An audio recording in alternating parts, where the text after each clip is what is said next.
సత్యసాయి వాహినులు మానవాళి ఉద్ధరణకై సాయి భగవానుని దివ్య హస్తాల నుండి జాలువారిన ఆధ్యాత్మిక సాహితీ సౌరభాలు.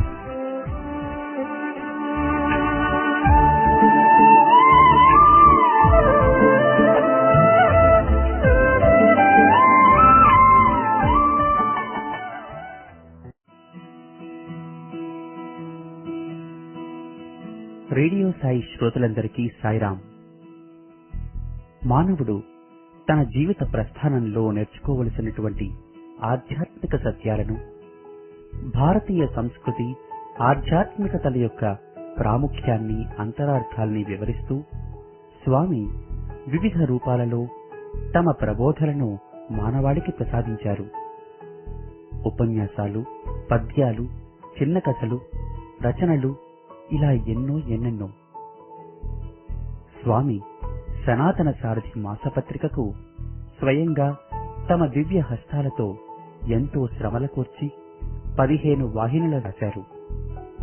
ఆ వాహినుల పరంపరలో సాయిరాముడు సాక్షాత్తు శ్రీరామ కథను, దానిలో నిగూఢమైన రహస్యాలను తెలియపరుస్తూ రామకథా రసవాహినిని 2 భాగాలుగా ప్రసాదించారు. ఇప్పుడు మీకు సాయినాథుడు రచించిన రామకథా రసవాహినిని పుస్తక పఠన రూపంలో అందిస్తున్నాం. రామకథను హాయిగా వినండి. సాయిరాముడి లీలా వైభవాన్ని మనసారా ఆస్వాదించండి.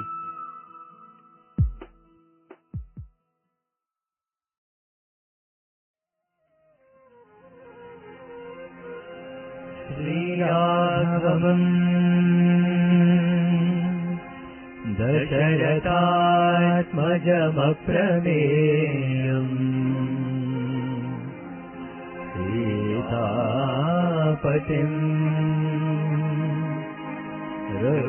రఘుకులాన్వయం రత్నదీపం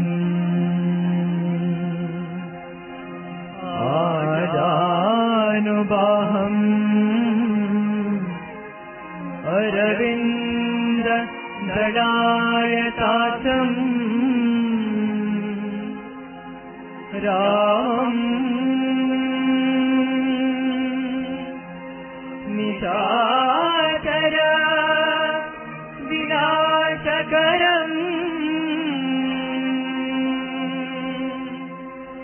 నమామి.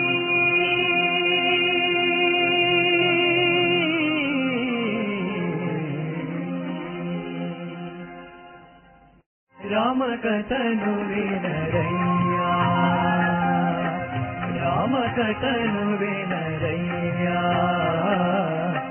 ఇహ పర సుఖములనొసగే సీతా రామకథను వినరయ్యా.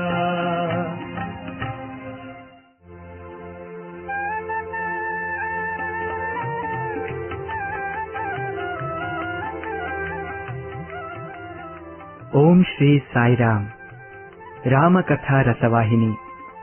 భగవాన్ శ్రీ సత్యసాయి బాబా. రామాయణ విశిష్టత. రామకథ సుధారసవాహిని. యుగ యుగాంతరముల నుంచి ఈ కథ వేలాది పురుషులకు, స్త్రీలకు, బాలురకు దుఃఖ సమయాలలో ఉపశాంతిని, చాంచల్యములో స్థిరచిత్తమును, నిస్పృహలో ఉత్సాహమును, సందిగ్ధ స్థితిలో మార్గనిర్దేశమును ప్రసాదిస్తున్నది. ఇది ఉత్తేజకరమైన మహామానవ నాటకము. భగవంతుడు ప్రధాన పాత్రగా అవతరించి విశ్వనాటక రంగమున నటించినాడు. ఈ నాటకంలో నరులు, వానరులు, జంతువులు, రాక్షసులు, పవిత్రులు, అపవిత్రులు భూమికలు ధరించినారు. ఈ నాటకంలో తన సందేశం ద్వారా, ఆచరణల ద్వారా ఆ దివ్య పురుషుడు మనకు ఉత్తమ వివేకం ప్రసాదించుతున్నాడు. ఈ కథ మానవ హృదయ వీణాతంత్రులను మీటి కరుణ, విషాదం, ఆనందం, ఆరాధన, పారవశ్యం, శరణాగతి వంటి రసావేశాలు కలిగించి జంతుతత్వంలో, మానవత్వంలో నిగూఢంగా ఉన్న దివ్యత్వమును వికసింపజేయగలదు. రామకథ లాలి పాటలుగా, జోల పాటలుగా, కథలుగా, గాథలుగా, నృత్యంగా, నాటకంగా, శిల్పంగా, చిత్రాలుగా, సంగీతంగా, కవిత్వంగా, ఉత్సవంగా, సంకేతంగా వివిధ రూపాలలో ప్రవహించింది. అసంఖ్యాకులైన సాధకులకు, శోధకులకు ప్రాణ సమానంగా, ఆనంద నిధానంగా అలరారుతున్నది. రామాయణంలోని పాత్రలను ఆదర్శాలుగా గ్రహించి ఎందరో ఉద్ధరణ పొందినారు. ఉత్తమ సాహసమును, ఉన్నత ఫలసిద్ధిని రామాయణ పాత్రలలో దర్శించినారు. ఉజ్వల నిదర్శనములైన ఆ పాత్రలు హింసా ప్రవృత్తిని, దుష్టత్వమును, గర్వమును, నీచత్వమును దూరము చేసుకునే దారి చూపించగలవు. చంచల మనస్కులకు స్థిర విశ్వాసమును, సహనశీలమును అలవరచగలవు. మానవులు తమ ఉన్నతాశయములు ప్రకటించుట కొరకు ఎన్నో భాషలను, మాండలిక నుడికారములను ఏర్పరచుకున్నారు. రామకథ వల్ల వాటికి అసాధారణమైన, అవ్యయమైన మాధుర్యం సమకూరింది. సాయి సంకల్పమే ఈ విశ్వమునకు, దాని పరిణామమునకు కారణభూతము. దేశకాల రంగభూమిపైన సాగుచున్న ఈ మహానాటకమునకు ఆ దివ్యమూర్తియే ప్రణేత, సంచాలకుడు, నటన సూత్రధారి, ప్రేక్షకుడు, పరీక్షకుడు. ఆ మహానాటకమందలి ఈ వీరగాథను తానే స్వయముగా మనకు వినిపించుచున్నారు ఆ దివ్యమూర్తి. ఆయనే రామపాత్రధారి. త్రేతాయుగమునందు సాయియే రామచంద్రుడై తమ కాలంలో పుట్టిన వారికి సన్మార్గం చూపించి, ఉత్తేజపూరితులను చేసి, సాంత్వనమొసగి సంస్కరించినారు. ఇప్పుడు సాయిరామ రూపధారిగా ఆ మహోద్యమమునే నిర్వహించుచున్నారు. సనాతన సారథి పత్రికలో సుమారు 7 సంవత్సరాల పాటు ప్రతి నెలా వరుసగా రామకథా రసవాహిని వెలువడి పాఠకులలో ఆసక్తిని, ఆనందమును రేకెత్తించినది.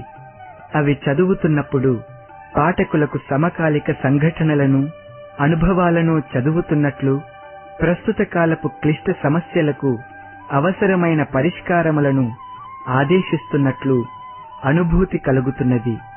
ఈ పుటలను చదువుతున్న సమయంలో ఆనాటి అయోధ్య రాముడు, ఇప్పుడు మన కండ్ల ముందున్న సాయిరాముడు ఒక్కరే అనే అభిప్రాయము కలిగి ఆనందం అతిశయిస్తుంది.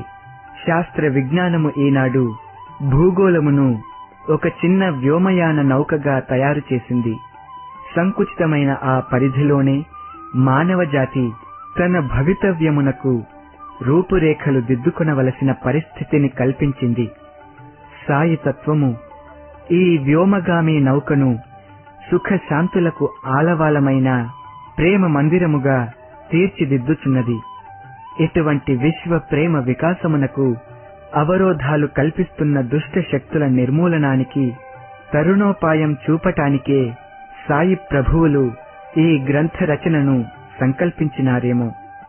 భయంకరమైన ఇంద్రియ సుఖలాలస తల్లిదండ్రులను, గురువులను, ఆధ్యాత్మిక మార్గదర్శకులైన సాధు పురుషులను, పెద్దలను అగౌరవంగా చూసే వైఖరి, దాంపత్య ధర్మమును, కుటుంబ జీవనమును, బాంధవ్యములను, సాంఘిక మర్యాదలను చులకన చేసే శోచనీయమైన ధోరణి, అధర్మపూరితమైన లక్ష్యాలను సాధించడానికి హింసా ప్రవృత్తిని పెంచుకునే రాక్షసతత్వము, ఇతరులను బెదిరించి, పీడించి తమకు తమ ముఠాకు లాభం సాధించాలనే పద్ధతి, ఇటువంటి దుష్టశక్తులెన్నో ప్రేమతత్వ వికాసానికి ఆటంకాలు కలిగిస్తున్నవి. సాకేతరాముని లీలా విశేషాలను సరళ సుందర మధుర శైలిలో సాయిరాములు మనకు కథారూపంలో అందించినారు. ఈ దివ్యగాథను మన కరములతో గ్రహించి మనస్సుల నిలుపుకొని హృదయముల హత్తుకొనుట ఎంతటి మహాభాగ్యము. ఈ గ్రంథ పఠనము ద్వారా మనలో పరివర్తన కలగాలి. సాయిరామ తత్వమే పరమ సత్యంగా, ఏకైక సత్యంగా గుర్తించి వర్తించాలి. విశ్వ కుటుంబ సంస్థాపన కోసం సాయినాథుడు కొనసాగిస్తున్న మహోద్యమంలో సమర్థములైన, శక్తివంతములైన ఉత్సాహభరితములైన పరికరములుగా మనలను సంసిద్ధము చేసుకోవాలి. ఆ రామచంద్రుడే ఈ రామచంద్రుడై తన బంటులను కనుగొనగా వచ్చే అని ప్రకటించినారు సత్యసాయి ప్రభువు. అలనాటి తన అనుచరులను సేవకులను గుర్తించి ధర్మమును పునరుద్ధరణ చేసి ప్రశాంతి ధామమునకు మానవులను నడిపించు మహోద్యమంలో తన సేవకులకు తగిన పాత్రలను దయచేయవలనని వారి సంకల్పము. మనలో ప్రతి ఒక్కరికి సముచిత పాత్రను వారు ప్రసాదించి శాంతిధామ స్వరూప దర్శనమును అనుగ్రహించవలనని వేడుకొనుచున్నాను. ఎన్ కస్తూరి, MA BL, ఎడిటర్, సనాతన సారథి. అనువదించిన వారు అమరేంద్ర.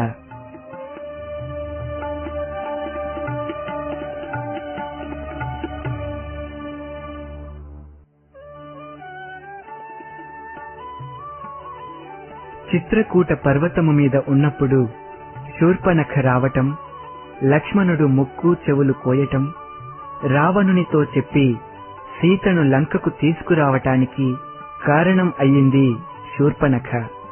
రామాయణంలో మంథర, శూర్పణఖ పేర్లు కొన్ని లైన్లలో మాత్రమే చూపినారు, కాని అంతకంటే ఎక్కువ చెప్పలేదు. ఇంత చిన్న శూర్పణఖ, మంథరల ద్వారానే రామాయణమంతా జరిగింది. అయోధ్యలో రాముడు అరణ్యానికి పోవటం, అరణ్యంలో సీత లంకను చేరటానికి ఈ శూర్పణఖ, మంథర కార్యకర్తలుగా ఉంటున్నారు. ఇంతకీ వీరెవరు? శూర్పణఖ కామము, మంథర క్రోధము. వీరిరువురే మన జీవిత రామాయణానికి కారకులు. అయితే వీరిని జయించుట ఎట్లా అని నిరాశపడనక్కరలేదు. సర్వ విధములైన వాంఛలు భగవద్భావముతో అనుభవించుటతో కొంత ఆనందం కలుగుతుంది. ప్రకృతిని విశ్వసించి పరమాత్మని వేరు చేసినప్పుడు ఆనందం అందుకోలేము. కామ త్యాగాన్ని రామాయణం మనకు నిరూపణ చేసింది. సర్వ సుఖములు త్యజించిన సీత కామమును త్యాగము చేయుట చేత రామునితో పోవటానికి అవకాశం కలిగింది. తిరిగి త్యాగము కామంగా మారింది. మధ్యలో బంగారు లేడిపై కామము కలిగింది. అప్పుడు రాముడు దూరమైపోయినాడు. ఇట్టి పవిత్ర అంతరార్థాన్ని బోధించింది రామాయణం, కాని అది ఏదో ఫ్యామిలీ ఫైట్ కాదు. ఉపనిషత్తులు, రామాయణ, భారత భాగవతాలు పవిత్రమైన అంతరార్థాన్ని బోధిస్తున్నాయి. బాబా.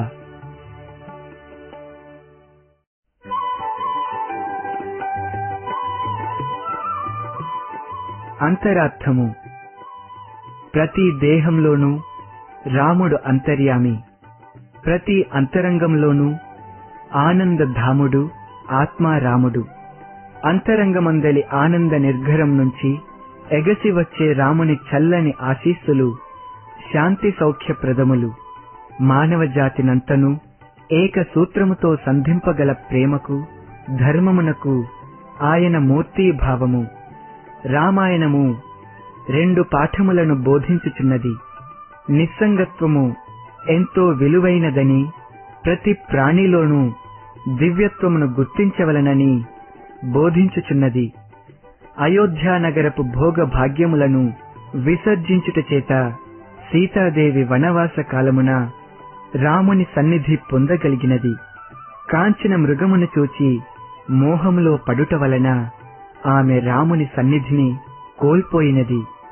పరిత్యాగము వలన ఆనందము, మోహ బంధనము వలన దుఃఖము ప్రాప్తించును.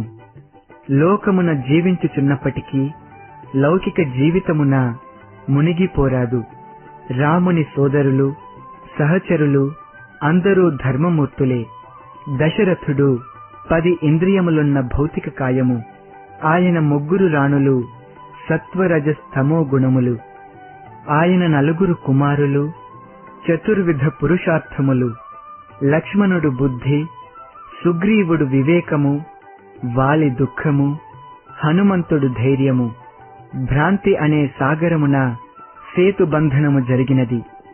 రావణుడు రజస్సు, కుంభకర్ణుడు తమస్సు, విభీషణుడు సత్వగుణము. జీవితానుభవముల అగ్ని పరీక్షలలో సేకరించుకునవలసిన బ్రహ్మజ్ఞానము.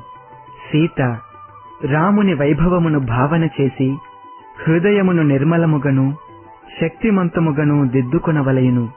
రాముడే ప్రాణాధారమైన సత్యము అను స్థిర విశ్వాసమును పెంచుకొనవలెను. బాబా.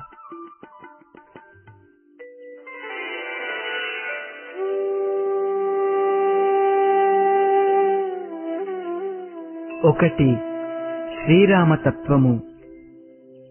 రామనామము వేదసారము, రామచరితము పాలసంద్రము.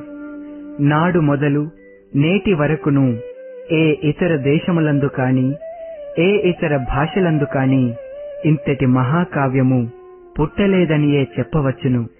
అన్ని దేశములకు అన్ని భాషలకు అంతర్వాహినిగా ఆధారమై నిలచిన ఈ ప్రధాన కావ్యము భారతీయుల భాగ్యమా అన్నట్లు హిందువుల ఇలవేల్పయి ఎంటి పేరనో వంటి పేరనో ఈ రామరసమును గ్రోలని భారతీయుడు లేడనియే చెప్పవచ్చును. పండితులు మొదలు పామరుల వరకును, కోటీశ్వరుడు మొదలు కూటి పేద వరకును, రోగులు మొదలు యోగుల వరకును రామాయణము పారాయణ గ్రంథమై ప్రకాశించుచున్నది. సమస్త దోషములను హరించి పాపములను రూపుమాపి తన ప్రాపును రూపముతో చూపునట్టి సుందరనామము ఈ రామం. సమస్త జలము సాగరము నుండియే పుట్టినటులా సమస్త జీవులు రామం నుండియే పుట్టుచున్నవి. జలము లేని సాగరము, రామలేని జీవనం లోకమున లేదు రాదు. సాగరమునకు సర్వేశ్వరునకు సన్నిహిత సంబంధము కలదు. సాగరమే సర్వేశ్వరునికి నివాసము. పాలకడలి శయనుడు అను పదమునకు ఇది ప్రధాన ప్రమాణము. కనుకనే ప్రచేతసుని కుమారుడగు మహాకవి వాల్మీకి రామాయణ భాగములకు కాండములని పేరిడెను. కాండమన జలమనియు చెరకనియు అర్థములు కలవు. చెరకు ఎన్ని వంకరలు తిరిగినను రసమునందలి తీపికి ఎట్టి మార్పునూ లేనటులా అనేక వంకరలు తిరిగి ప్రవహించినను అందులోని కరుణారసమున కెట్టి మార్పునూ లేదు. రామకథా ప్రవాహము విచారము, విషాదము, వింత, హాస్యము, అద్భుతము, రౌద్రము, శృంగారము ఇత్యాది వంకరలతో ప్రవహించున్నది. దీని అంతర్మర్మము ధర్మ ప్రధానమయ్యున్నది. సరయూనది వంటిది రామకథారస ప్రవాహము. మానస సరోవరమే దీని జన్మస్థానము. లక్ష్మణుడు గంగ వంటివాడు. ఇది చిత్తమను శిరస్సున పుట్టినది. రామవాహిని కరుణారసము, లక్ష్మణ ప్రేమ భక్తిరసము. సరయూనది గంగలో చేరినటులా కరుణారసము భక్తిరసమున లీనమగును. రాముడు లక్ష్మణునితో ఏకత్వమైనాడు. కరుణా ప్రేమల మిళితమే రామ అభిమతము. అదే భారతీయుల మతము, భక్తుల వ్రతము. జీవుల పురుషార్థము సగము సత్యము మాత్రమే. అందుకు దైవ కరుణా కటాక్షమను మరి సగము సత్యము చేరినప్పుడే పూర్ణత్వము కాగలదు. మానవత్వము పురుషార్థముతో పాటు దైవానుగ్రహమును కూడా అందుకొనుటకు తగిన ప్రయత్నములు జరుపవలెను. ఆవలి గట్టును చేరుటకు ఇది ఆధారమైన సేతువు. రామాయణమును అవతార లక్ష్యముతో పారాయణ చేయవలనే కాని సామాన్య మానవుల జీవిత లక్ష్యముగా చేయరాదు. రామ ఆదర్శములను మాత్రము ఆచరణయందుంచుటకు తగిన కృషి సలుపవలెను. భగవంతుడు సర్వజ్ఞుడు, సర్వవ్యాపకుడు, సర్వ సంపన్నుడు.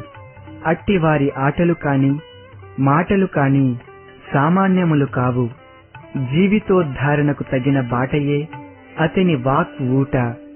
రాముడు ఒక సూర్య వంశోద్ధారకుడని కాని లేక అయోధ్య పరిపాలకుడగు దశరథ చక్రవర్తి కుమారుడని కాని చూడరాదు. అట్టి సంబంధములు నిమిత్త మాత్రములు. నేటి పాఠకులు పవిత్ర చరిత్రలను పఠించువేళ వ్యక్తి యొక్క సంబంధములను మాత్రమే లక్ష్యమునకు చేర్చుచుండుట పరిపాటైన ఒక పెద్ద పొరపాటు. ఎట్లనా రాముల తండ్రికి 2 భార్యలు. మొదటి భార్య ఇట్టిది, రెండవ భార్య ఇట్టిది. ఆమె చెలికత్తలు ఇట్టి వికారులు, ఇట్టి అకారులు. దశరథుడు చేసిన యుద్ధములిట్టివి అట్టివి అని లోకాభిరామాయణములనే లోనికి చేర్చుచుండుటచే పాఠకులకు ప్రధాన అంశము పట్టుపడుటలేదు. వ్యర్థపు విషయములను వీడి సార్థక మార్గమును వెదకుటే చరిత్రల యొక్క పవిత్ర లక్ష్యమని తెలుసుకొనవలెను. పావిత్ర్యము చరిత్రలలోని అంతర్ప్రవాహము. అది వెదకిన చిక్కును, కాని పై చూపులకు కనిపించదు. భక్తి శ్రద్ధలను అద్దములను మనోనేత్రములకు ధరించి పరిశీలించిన శుద్ధమైన జ్ఞానము సిద్ధించును. పిప్పిని త్రిప్పికొట్టి చెరకు నందలి రసమును మానవులు జుర్రుకొనున్నట్టులా, పుష్పము యొక్క అందచందములు చూడక తుమ్మెద అందలి మధువునే గ్రోలినటులా, అగ్ని ప్రమాదమును యోచించక ప్రకాశమునే ఆకర్షించి మిడుత దీపమును చేరునటులా, సాధకులు కావ్యమునందలి కరుణారసమునే లక్ష్యమునందుంచుకొని మిగిలిన విషయములను విసర్జించవలెను. ఫలమునందలి విత్తనములు, తోలు, పిప్పి వేరు చేసి రసమునే అందుకొనుట లోక సామాన్యము. తోలు, పిప్పి, విత్తనములు లేక ఫలముండజాలదు. ఫలమునకు పైక మెచ్చితిమి కదాయని పై తోలు ఎట్టి వారును భుజింపరు. విత్తనములు మృంగి జీర్ణించుకోలేరు. అటులనే రామ ఫలమునందు రాక్షస చరిత్రలు అను తోలును, దానవ ప్రవర్తనలు అను విత్తనములను, లౌకిక విషయములను పిప్పి పొరలు, తెరలు, అరలుగా అందులో కూడి ఉండును. కరుణారసమునే ఆశించువారు పై వ్యర్థపు విషయ రసములను మనసున చేర్చక చరిత్రను పఠించుట ఉత్తమ శ్రవణము. ఒకానొక సమయమున పరీక్షిత్ మహారాజు శుకునకు నమస్కరించి, స్వామి, చాలా కాలము నుండియు నన్నొక సంశయము పీడించుచున్నది. దానిని తమరు తప్ప అన్యులు తీర్చలేరనియును నాకు తెలియును. తమరు వేరుగా తలంచక ఈ దాసుని సంశయమును నిర్మూలము గావించుడు. అది ఏమనా, నేను మా వంశీయులలో ప్రప్రథమ నాయకుడైన మనువు మొదలు నేటి మా తాతా తండ్రుల చరిత్రల వరకును వింటిని, పఠించి తిని. ఎవరి చరిత్రలయందు చూచినను ఏదో ఒక మహర్షి రాజులనాశ్రయించి ఎండుటయును, మహాజ్ఞానవృద్ధులైన పండితులు రాజాజ్ఞలలో వారల దర్బారులలో కూడియుండుటయును చేరియుండును. సర్వసంగ పరిత్యాగులైన ఋషులును, లోకము మిథ్యము బ్రహ్మ సత్యమని గుర్తించిన పండితులును రాజులనాశ్రయించి ఎండుటలో గల అంతరార్థమేమియో కారణము లేని కార్యము పెద్దలు తలంచరు, చరించరు. కాన ఈ సంశయమును తీర్చి నన్ను ధన్యుని గావింపుమనగా శుకులు నవ్వి, రాజా, సరి అయిన ప్రశ్న గావించితివి, వినుము. మహనీయులైన ఋషులు, పవిత్రులైన పండితులు, నిజమైన లోకపాలకులు తాము గ్రహించిన సత్యములను, ఆచరించిన పవిత్ర కర్మలను, అందుకొన్న దివ్య దైవానుగ్రహమును తోటి మానవులకందించి లోక సుఖశాంతులు చేకూర్చవలనను వాంఛతో పరిపాలనా దక్షులగు రాజుల చెంత చేరి రాజులకిట్టి ఉత్తమ మార్గముల చిత్తములందు చేర్చి శాసన రీతిగా జనరంజకమగు ధర్మ కర్మలను నియమించుచుండిరి. ఆనాటి రాజులే మహా ఋషులను ఆహ్వానించి పండితులను పిలిపించి రాజనీతిని తెలుసుకొని దానికి తగినట్లు శాసనములు నియమించడివారు. ప్రజలకు ప్రభువే ప్రధాన రక్షకుడగుటచే ప్రభువు సర్వ సుగుణ సంపన్నుడై సర్వధర్మ పరాయణుడై సమస్త విద్యా పారంగతుడై యుండిన ప్రజల యొక్క యోగక్షేమమును పరిపాలనా విధానమును సక్రమమైన మార్గమున సలుపగలరనియును, లోక సుఖశాంతులనాశించి లోకా సమస్త సుఖినో భవంతు అను లక్ష్యముతో రాజులను చేరిడివారు.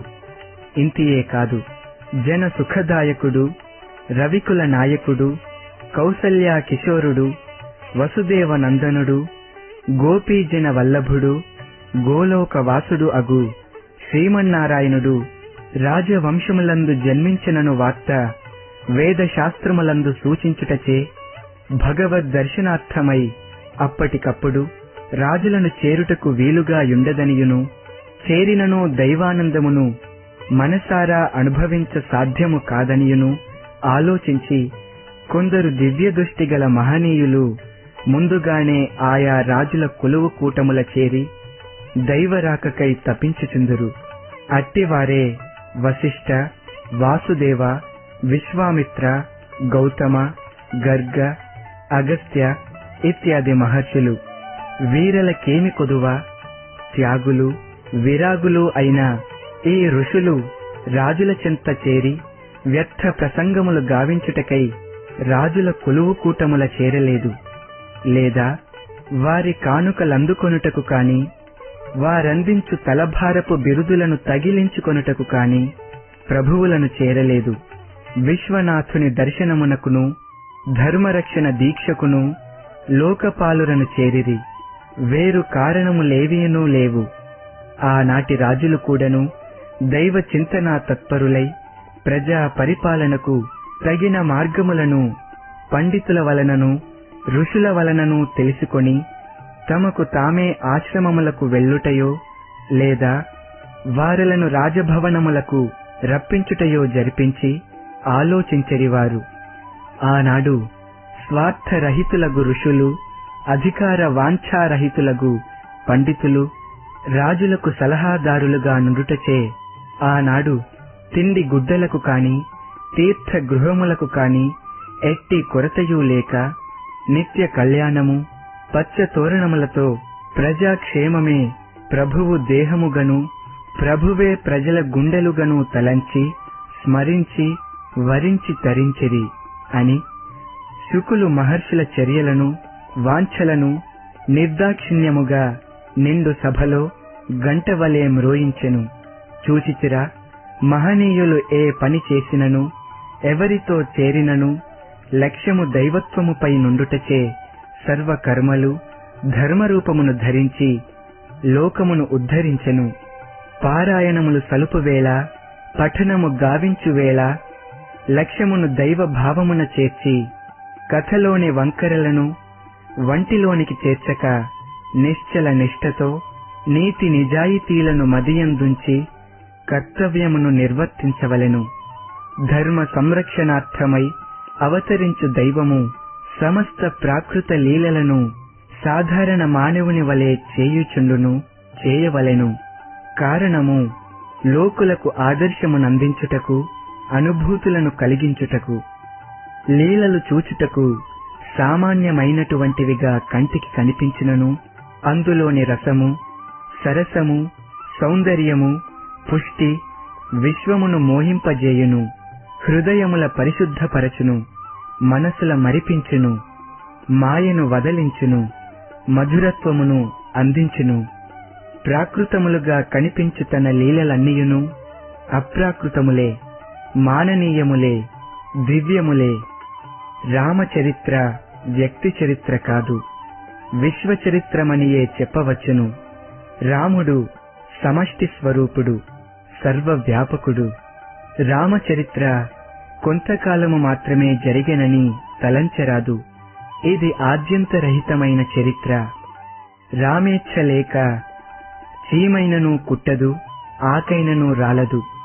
ప్రకృతి యందలి పంచభూతములు రామేచ్ఛ వలననే తమ తమ కర్తవ్యములను నిర్వర్తించుచున్నవి. దృక్గోచరమగు సమస్త వస్తుజాలములందు గల ఆకర్షణ శక్తియే ఆ రామచంద్రుడు. ప్రకృతి ఆకర్షణ చేతనే లోకము జరుగుచున్నది. ఆకర్షణే లేకున్నా ప్రకృతే లేదు. అనగా రాముడు లేకున్నా లోకమే లేదు.